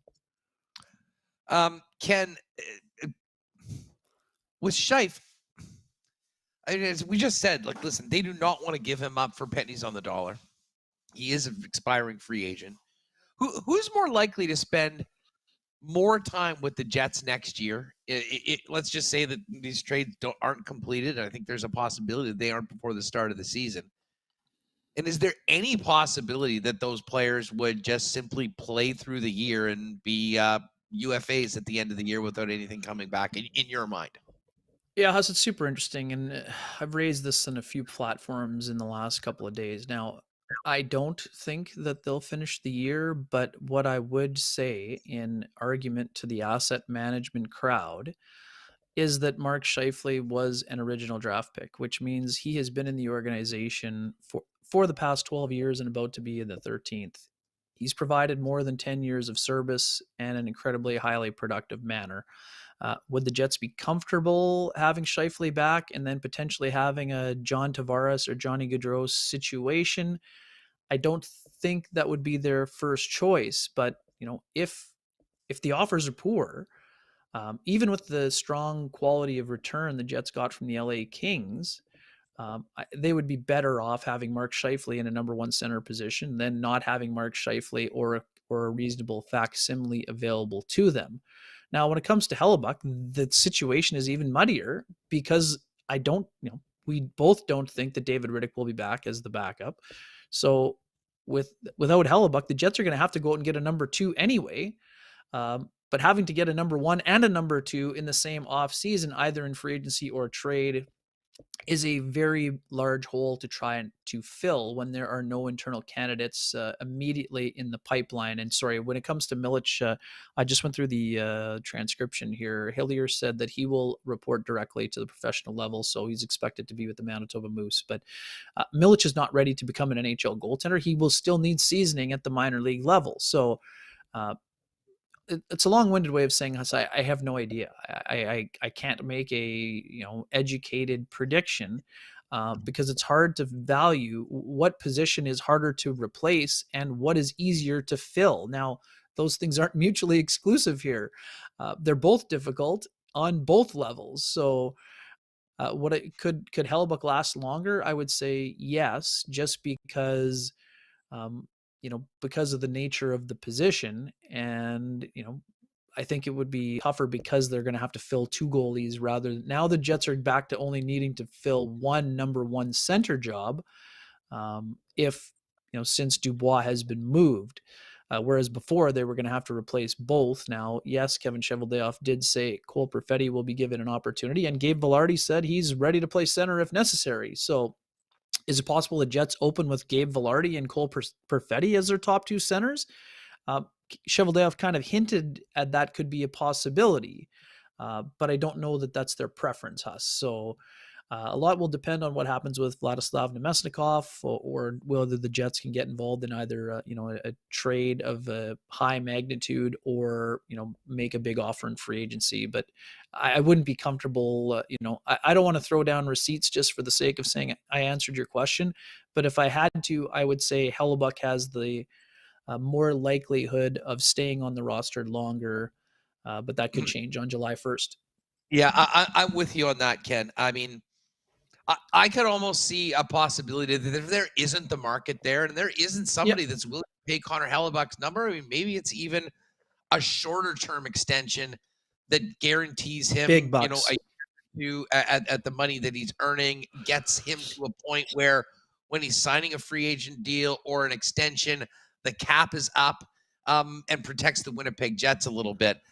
I have to admit, though, I mean, just as far as Scheifele goes, I mean, we've talked about this before. Can the guy play? Can the guy produce? Absolutely. I mean, I really think that, the expected buyout of Blake Wheeler, it's not because he didn't produce at times last year. He had 55 points. They're paying big money to move on from that player. And I think Scheifele and Wheeler are players that, this organization wants to, to move on from. It's a leadership question. It is a culture question. And I think about players like Colby Barlow, Rucker McGroarty. Now, McGroarty is going back to school, so he won't be in training camp. He wouldn't be around. Maybe that's something you can put off. But, bringing in these young players, I mean, I would think that if I'm in that situation, knowing the way things have gone and knowing, the direction of the organization, where they're looking to go, if you're bringing those young players into the Winnipeg Jets, you'd much rather them be in a dressing room without 26 and 55, Josh Morrissey with Adam Lowry being those leaders, some other guys stepping up and trying to really create that different culture. And then having those young players, when they do become Winnipeg Jets, being guys that add to a new culture, a better atmosphere around a team that hopefully creates a much better team dynamic than Winnipeg has had in the last few years. Yeah, I mean, I think it's not a coincidence that the Jets have been drafting, future captains to bolster the leadership, the next wave of leadership, Huss, for sure. Can Mark Scheifele in a year where he would be highly motivated to get that long-term big ticket deal that he needs? I wouldn't even use the word conform, but could he play hard for a long stretch of time? I think he could. If people thought he was selfish before, what's it going to be like where the only thing is about his next contract? Yeah, I mean, that's fair, Huss. I don't think that Scheifele spent a ton of time being as selfish as some people think last year. Yes, his coach chose to move him to the wing, but he admitted it was with his permission, essentially. So if he wanted to, be totally selfish, he would have just told Rick Bowness, I'm not going to play on the wing. Now, would Rick Bowness have benched him outright? That remains to be seen. I don't think that Mark spent as much time dogging it as some people think. Now, having said that, he did not respond to the benching well at all. That is 100% fact. But this isn't a guy who, just goes out there skating casually, like, for regular recreational skate out here. I mean, he's still, is he a physical force? No. Is he a Selke candidate? No, but he is a very high point producer, and that's a fact. Every team, there's lots of players who produce a lot of offense who aren't good defensively, Huss. I mean, we've talked about that before. Sometimes that comes to the territory. Does that mean those players can't provide better effort? Of course not, and they'll need to. Yeah, I mean, it all depends on what does Kevin Cheveldayoff feel, and he's not going to tell us that publicly. If Rick Bowness and if Rick Bowness and Kevin Cheveldayoff have come to the conclusion that they need to move Mark Scheifele, they're going to move Mark Scheifele. But like I said, I mean, the intel that I had been trying to gather from around the league, there is a belief that both players could start the year with the Jets, and I don't think that's the Jets just posturing. But at the same time, they have to be open to listening. And let's also, it's pertinent because of the timing. I mean, there were rumblings about Patrik Laine well before he got traded. He showed up and was the best player in the game, in the only game that he played in the season before he was traded to the Columbus Blue Jackets. And in an odd turn of events, Huss, he actually beat Johnny Gaudreau down the ice before delivering the overtime winner, and now they're line mates. So I don't think for a second that you had to that, didn't you? Well, it's so crazy that is the last image of the Jets with Patrik Laine is that image. Gaudreau had the puck. He had a scoring chance. Laine got going up the ice. Gaudreau didn't catch him. I mean, for all the times people are on Mark Scheifele, Johnny Gaudreau is in a similar position. He's not an elite defensive player. He's not even, Gaudreau, if you go back and look at Johnny Gaudreau's last play as a member of the Calgary Flames, he had a terrible turnover in the game against the Oilers that knocked them out of the playoffs.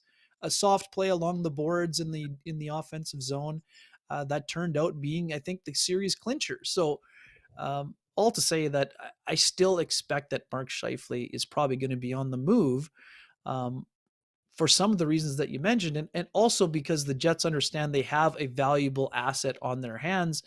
And if they're not going to keep him beyond this season, then it would be in their best interest to try to move him for the best package. Now, of course, teams around the league have not made their best offer yet because they don't know if they're going to miss out on somebody in free agency. They don't know what Elias Lindholm is doing yet, Huss. Once Lindholm's off the board, now all of a sudden some teams who are waiting on Lindholm may turn their attention to Scheifele, and that's when the offers would more than likely improve. One of the other things, I mean, I've asked a lot of people over the course of this bit hearing about Scheifele. You're elsewhere. I mean, why is there no interest in it? I think his reputation's taken a real hit, and we've sort of discussed that. The other thing is this: with his change in reputation, there is a perception, at least, that Mark Scheifele and his camp want a massive deal that is scaring people off, and frankly, teams aren't even considering it. And I think that's a big reason why the phone has been so quiet about a player that certainly can produce, but comes with a bunch of other question marks that are major issues in a team scenario. Kenny, listen, I kept you a little over time. I apologize. No, it's I good, know you man. got to run with a lot going on. This is a great conversation. Loved the show last night. Caught up on it when we got back to the hotel afterwards. Looking forward to chatting on the weekend. Well, I know that you'll have lots on free agency, and we'll have plenty to talk about next week when we get back together on WST. Thank you very much for the time, as always, and we'll see you back home. Yeah, safe travels, Huss, and we will be going up at 3 p.m. as soon as your show is over. Send the raid over, Remo. You got it. Well, Bremo destroyed a computer already today, so hopefully Alex will know how to do that. But there you go, folks. We'll be getting out Safe by travels, 3. my man. Get ready. We'll be live with more from the fellas. Thanks, Ken. Have a great day and safe travels, my man. Cheers. Good stuff. All right, we got more from Nashville coming up. Winnipeg Sports Talk at the NHL Draft in Nashville, presented by Coolbet, continues. We're going to hear from Craig Button. Promised you Button's reaction on the draft, but especially the Colby Barlow pick. And we will have a little bit more on the PLD trade with Daryl Evans coming up in just a couple of minutes before 3 o'clock when Ken and Sean get going. Of course, Princess Auto, our great partners, are proud sponsors of the Bombers. And listen, today's sort of been all in the draft. I promise we will talk Bombers tomorrow on the program because the team is heading out to Montreal to take on the Alouettes on Canada Day, looking to maybe avenge what was a shocking home loss to the British Columbia Lions last week, and wouldn't want to be Montreal. But next week when the Bombers are back home, make sure to hit that Princess Auto tailgate party 2 hours before each game. $3.50 popping hot dogs, $5 beers, entertainment. DT, Doug Brown, and the OB pre-game show as well. It's definitely the place to be before every Bomber game. Of course, Princess Auto, very proud sponsors of the Winnipeg Blue Bombers and your boys here at Winnipeg Sports Occasions in Winnipeg. And you can always shop online at princessauto.com 24/7. Big thanks to our friends at Consolidated Supply for their great support. I've had tons of friends that have gone down to Consolidated Supply for all sorts of things. They are the leaders in irrigation systems. If you got irrigation needs for a property, but a lot of guys want to work on that golf game in the backyard. Thinking about that dream putting green, they've got great artificial turf options as well if you want to put that into the backyard. Not to mention, speaking of golf, great deals on new and used golf carts is the exclusive club car dealer in Manitoba. Other great options for your property, including outdoor kitchens and hot tubs, not to mention the leaders in small engine parts and repair. Pop by and see Consolidated Supply at the showroom, open to the public at 1395 Niagara Road East, or find out more online at cte.ca. Well, we learned the newest Jet is Colby Barlow. I guess at some point we'll find out what number he'll be wearing for the Winnipeg Jets, along with a guy like Rucker McGroarty. When you want to get that new Jet jersey, only one place to go, and that is Royal Sports, Winnipeg's #1 sports superstore for 40 years, family-owned over on Pembina Highway. And in addition to having the best selection of Jets gear, Bomber gear, and merch and more of all the local teams, they also are the best spot to go and make the most out of summer. Soccer, baseball, tennis, disc golf, and a great selection of bikes. It's all there at Royal Sports, 750 Pembina Highway. And make sure to follow them on Instagram at Royal Sports Pembina. the latest merchandise drop sale information. It'll give you a heads up on when the next massive tent sale is coming up as well. And of course, a big thanks to our friends at Boston Pizza. Bombers in action. If you're looking for a little AC, big screens, cold beers, game on with sound, that's Boston Pizza for you. Ice cold schooners, delicious world famous BP wings, and of course those gourmet pizzas as well. And heck, if you're staying at home, you can always order online at bostonpizza.com. All right, a little bit more on the draft from last night, and of course the PLD trade. First off, Craig Button. I talked to Craig 30 seconds afterwards, and this was the guy that he loved. He admitted this was his draft crush. We caught up with Craig a little earlier today for his thoughts on the first round and Colby Barlow's selection by the Winnipeg Jets. Here with our pal TSN's Director of Scouting. It's draft day. It's like the Super Bowl for draft guys. How have you enjoyed last night and so far today? Well, it's always fun to be at the draft. I mean, you look at the kids, they're wide-eyed, and they know that they're coming closer to the dreams they've had since they were young, starting to play hockey. And their names called, they put on the jersey. It's unbelievable to watch all that. And we watch them on the ice, but this is unbridled enthusiasm from the players, and it doesn't get better than that. Now, I caught you about a minute after the Jets picked Colby Barlow last night. Just tell us about Colby Barlow. He seemed to be a guy that you were pretty keen on. Yeah, I like him. You more than liked him. He's a real package. And listen, I have to say, I interviewed him right afterwards. And again, I don't know much about him as the player, but Rucker McGroarty vibes like crazy. Well, he does have those vibes. Those vibes that you're feeling from Colby are exactly like Raccoon. And, you know, all kidding aside about Colby, I mean, I go into every draft, and when I was doing the draft for TSN and NBC, we came up with this little draft crush. Who's your draft crush this year? And for me, this year, it was Colby Barlow all the way. And, you know, you can look at the outward skills, his ability to score, his ability to get in and around the net. But I really think Colby's a complete player. And, you know, you see the goal scoring and you see that part of his game. We use the term 200-foot player and just kind of throw it out there. But I say to myself, what is a 200-foot player? A 200-foot player is somebody that knows how to play in not only the different areas of the rink, but the different situations, and then execute them. Colby does that everywhere. He's a great penalty killer. He can play on the wall. He can play below the goal line, at the net, on the rush. He can play in so many different spots. And one of the things that I've always seen with Colby, and I have zero doubt about it, and we talked about this after the first round, no matter what the game is, no matter who you're playing against, what the situation is, you are always going to get 100% of Colby Barlow. He's dialed in the win. And I think those are some of the vibes you saw from him that compare him to Rutger. Him and Rutger, I'm telling you, they're cut from the same cloth. Different types of players, cut from the same cloth when it comes to competing. Well, and I mean, and Craig, it's not going to be all on these young men's shoulders, but it does seem like the Winnipeg Jets are at a period where they are trying to sort of instill a bit of a culture change. And, you know, we thought that McGroarty could be a bit of a culture carrier for the Winnipeg Jets in the future, and it certainly seems like Colby Barlow fits that bill as well.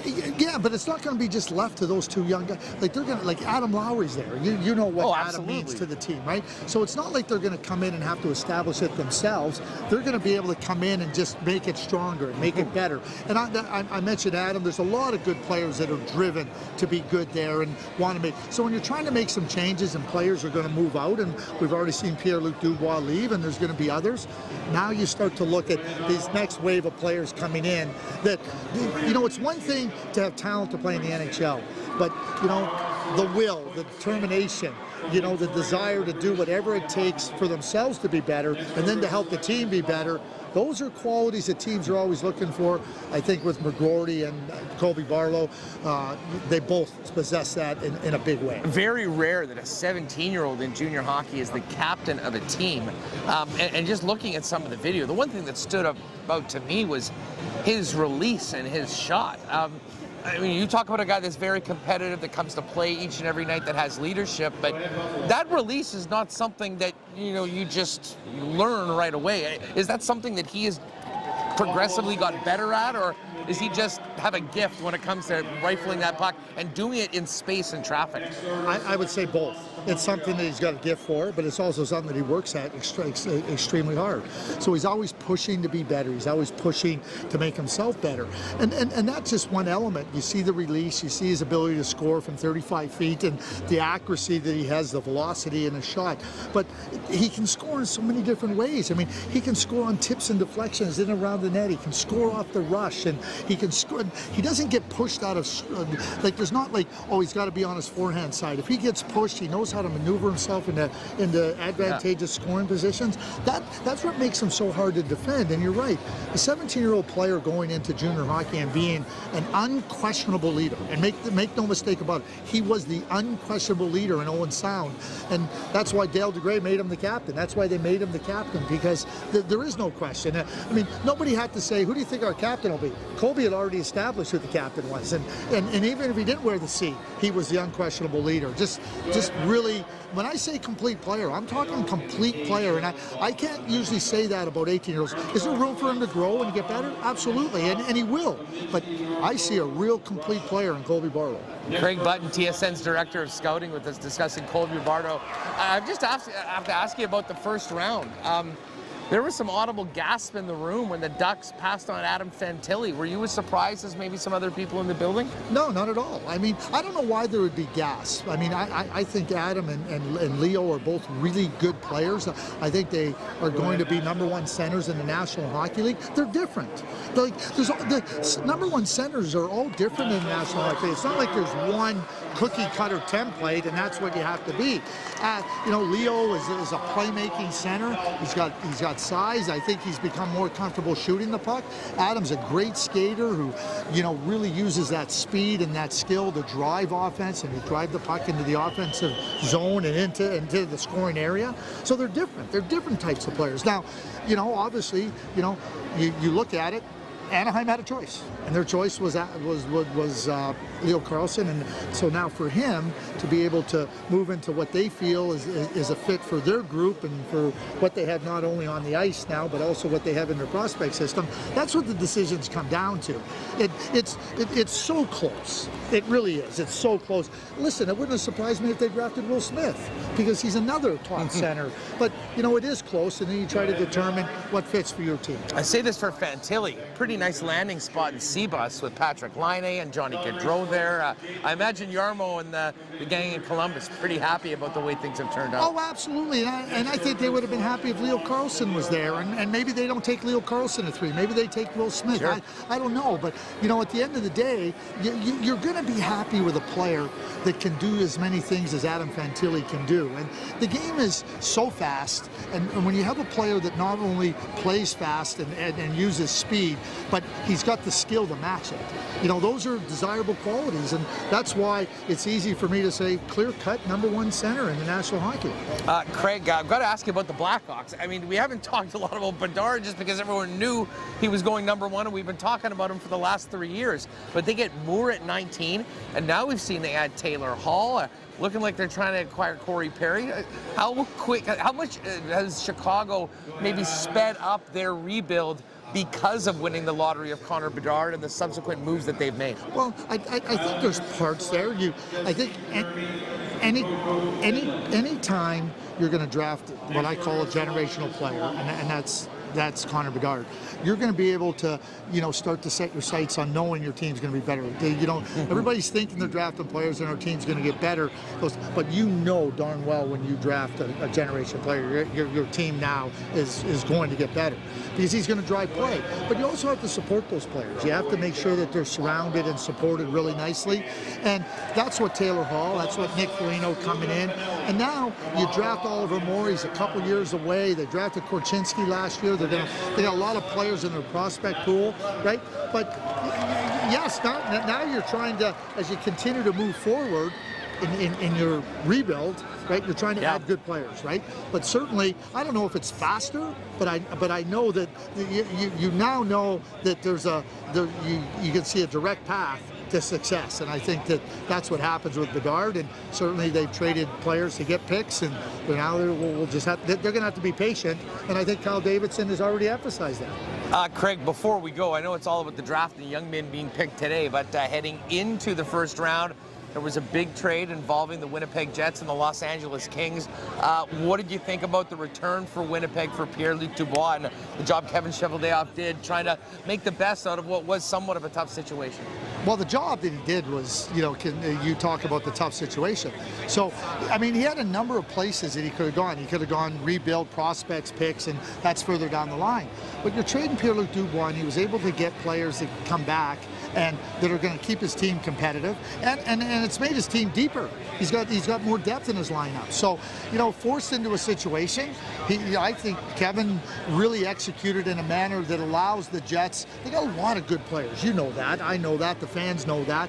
We've talked about some changes that have to be made. We're seeing those being undertaken, and those are important for the Jets. But you're not looking now. Okay, what do you think this player's timeline is? Velarde can drive play. He's heavy, he's skilled, he's competitive. Iafallo's fast. And then you have Kupari, who's big and fast. Two young, he's a younger player with promise. You had three players with size and speed and some drive in their game. Well, I'll tell you what, you're gonna remain competitive. I think Kevin, set his sights on what he wanted to do. He might have been able to get prospects from another team or whatnot, but he said, no, I want to keep this team in a competitive space, and I thought he did an excellent job. And he's not done. He's not done. He's got other players that are going to move out of here too before free agency. So you're going to have lots to talk about in the days to come. Stay tuned, everybody. Craig, thanks so much for your time as always. Always a pleasure to get together. Yeah, it is. It's always a pleasure to see you and spend time with you. Thank you. All right, there's our pal Craig Button, who has been so kind to us, and we thank Craig for jumping on. And as he said, he's expecting a few more moves, a potential buyout, another trade, and certainly a different-looking Jet team moving into the future, in all likelihood for the beginning of next season. Time will tell, and we'll be telling you about it here on Winnipeg Sports Talk. All right, we did have a chance to catch up with Daryl Evans to get a little feedback from the LA side of things on the Dubois trade. We're going to finish up with that in just a moment. Do want to thank our friends at Little Brown Jug for their great support. Long weekend coming up today. You got to have a couple racks of your favorite Winnipeg and Canadian local beer. Head on down to Little Brown Jug in the Exchange. Of course, they've got the What's Golden event on Saturdays. Saturday, Canada Day.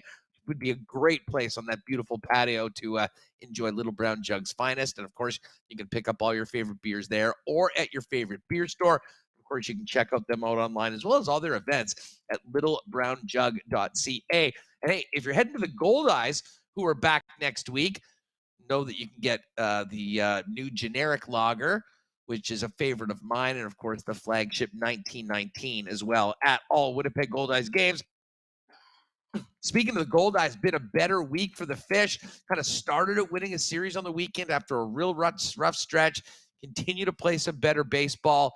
Hopefully continue this run and get on a hot streak back at home next week to kick off the month of July. Check out schedule, promotional events, and dates coming up for what will be a busy month of July.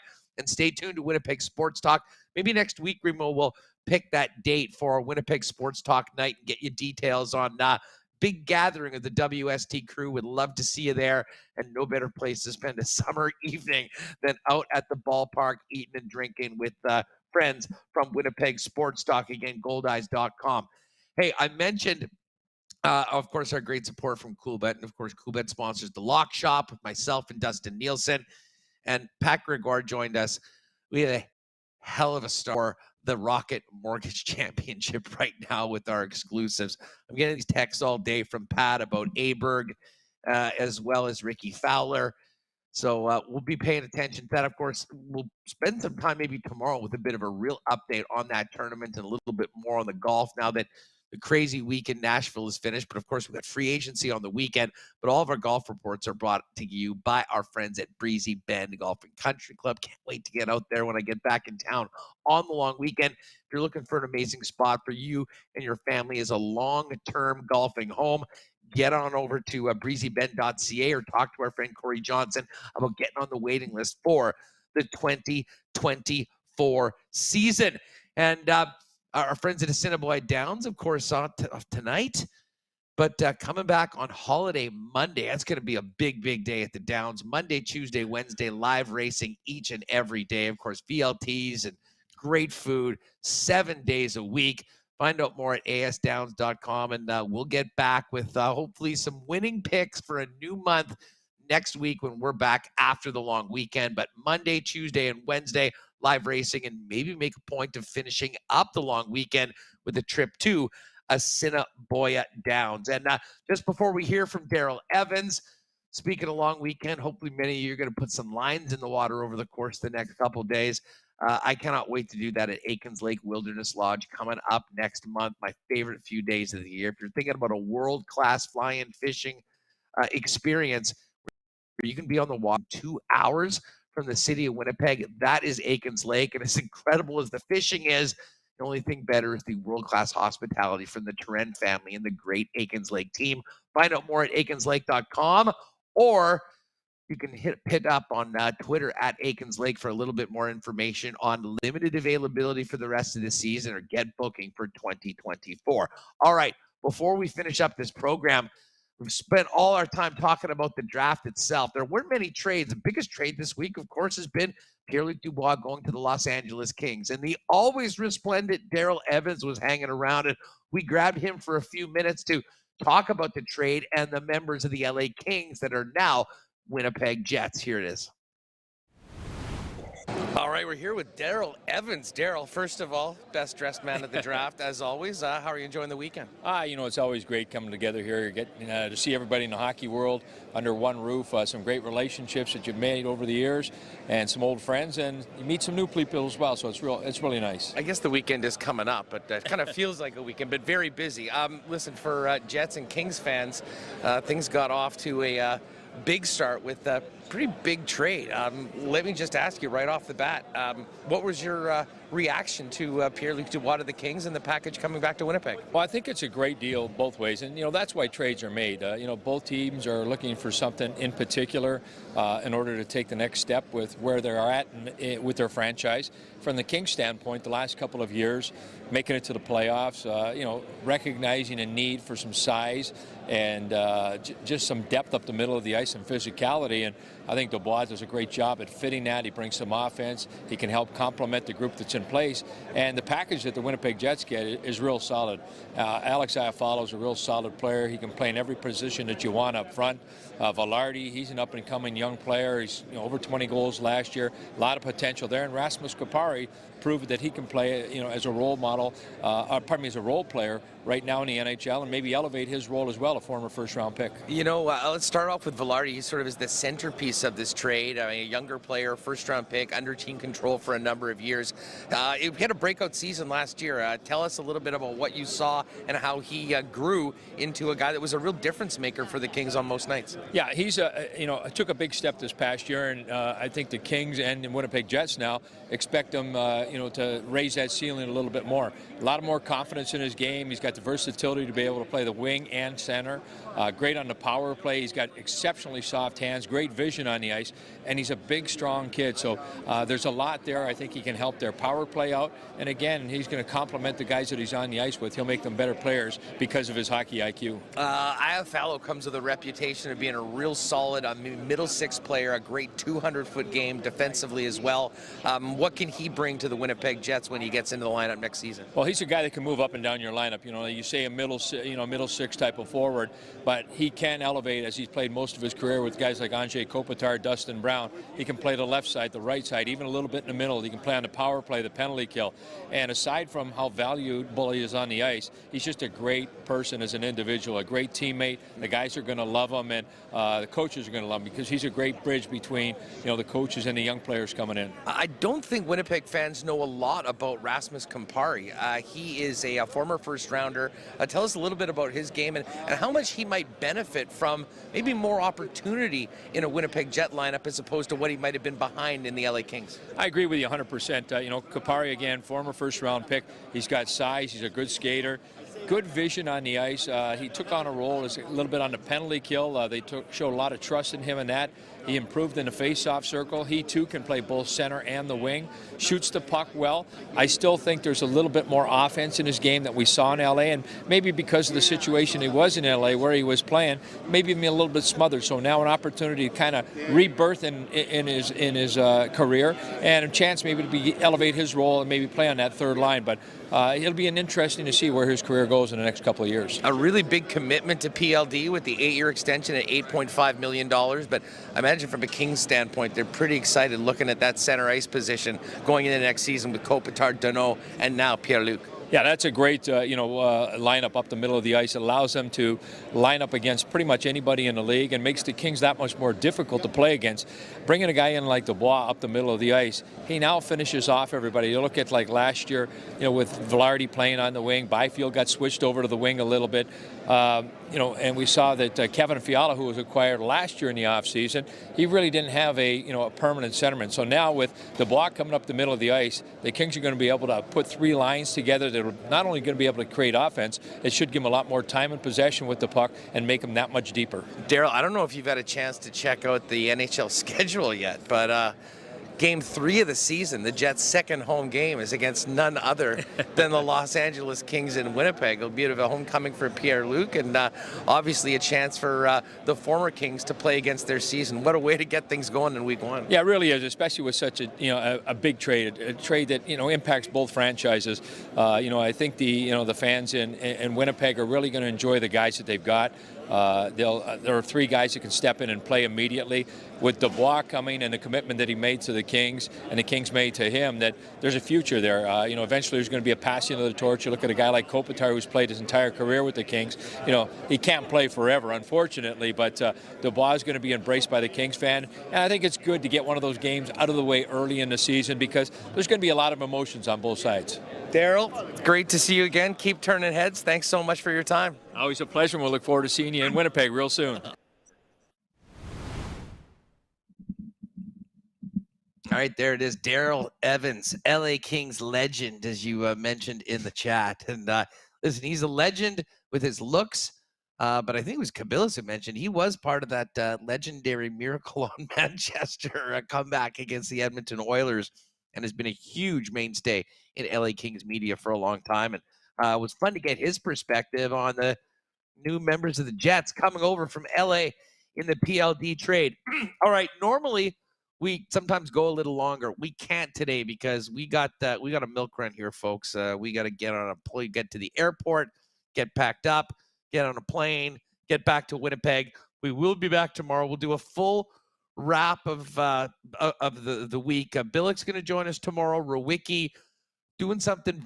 Ace Burpey's coming on the program as well tomorrow. A great friend of ours from the old building who's spearheading something that I think is just phenomenal for someone that is special, I think, to most of us. And that, of course, is Dancing Gabe Langlois. So we'll let you know about that and how you can help. And we will also maybe recap a number of incidents that happened behind the scenes here in Nashville, including Laptop Gate, which was from earlier today. Check my Twitter feed for the photo and the picture of what happened. And that is another reason why we got to thank our guy, Alex Allard, who came in out of the bullpen to save the day when things were looking a little sketchy for today's show. But all in all, it has been a great, great day. Of course, Winnipeg Sports Talk in Nashville, the NHL Draft, has been presented by CoolBet. We appreciate all the comments that we've been getting. It's been a great week for the show. Some huge, huge shows for us. And the fact that we've been able to be here and bring the sights and sounds of such an exciting week for the Winnipeg Jets back to fans means a lot to us. We would not have been able to do it without Pat and the gang at CoolBet and their support. Normally, we kind of get a little bit more into the CoolBet lines. Can tell you, though, we do have 3 CFL games this week. Dusty's going to crank out a solo lock shop with my picks, but I can tell you that the odds right now over at CoolBet are as follows. Ottawa, our pal Bobby Dice, looking for that win against the winless Edmonton Elks. Ottawa is 2.5-point favorites. That game's going tomorrow night in Ottawa, in the nation's capital, right down the street from where Alex Allard is. And then on Saturday, The Bombers are in Montreal to take on the Alouettes. They'll be an ornery bunch. Bombers 6-point favorites on the road against Fajardo and the Als. And then, of course, the other game is the British Columbia Lions and the Toronto Argonauts, both undefeated. BC, 2.5-point favorites on the road against the defending Grey Cup champs. Get on over to Coolbet if you're looking to sprinkle on it or anything else. Support, it's the best. I've been there for a long time before they even worked with us, and now we've got a great partnership. If you haven't played there before, use the promo code WST for a 100% bonus up to $200 on your first deposit. Despite not doing anything and somehow the laptop being destroyed earlier today, I got to give a shout out to Remo. You've seen the quality of some of the video we've had, audio, everything. There really has been a ton of work behind the scenes making it. You kicked ass, my friends. The feedback we've got has meant a lot. And, as I say, this is just the fact that we've been able to pull this off and it's gone as well as it has. I think we'll be able to do far more into the future, along with partners like Coolbet making it happen for ourselves and, of course, for Winnipeg Sports Talk fans. But a huge thanks to all the sponsors that make this show happen each and every day. Thank you for the feedback. Hit that thumbs up. If you haven't already, make sure you hit that red subscribe button. And if you found us on YouTube, know that WST podcast is uploaded just after the live show every day in time for your drive home, wherever you get your favorite podcasts. Put in Winnipeg Stock and make sure you subscribe there as well. And if you can, you got a Jets fan that might not know about us, let them know. Winnipeg Sports Talk's the place to be, and maybe show them the Colby Barlow interview, and I'm sure he'll be fired up for the upcoming season. Of course, development camp next week. We will be doing a show tomorrow. No days off going into the long weekend. We'll get you set, and we'll be back with our regular computers. We will drop some marbles. Rowicki, Scott Billick, Ace Burpee. I'm looking forward to having Ace on the program, as well as a little bit more about the Goldeyes and the Bombers. And, of course, a wrap of draft week and the latest around the National Hockey League heading into free agency on Saturday. All coming up tomorrow. In the meantime, one more time for Michael Remis, Andrew Paterson in Nashville at the NHL Draft. Thank you to Coolbet for the sponsorship and making it happen. Thanks to all of you for making us a part of your day and enjoying the content. And we will see you back in Peg City tomorrow with a big Friday show heading into the long weekend. Have a great night tonight. We'll catch you in 22 hours back north of the border on WST. Oh my God! Oh! Shut it down! Let's go home! Thanks for tuning in to Winnipeg Sports Talk Daily. Make sure to subscribe on YouTube and your favorite podcast feed at winnipegsportstalk.com.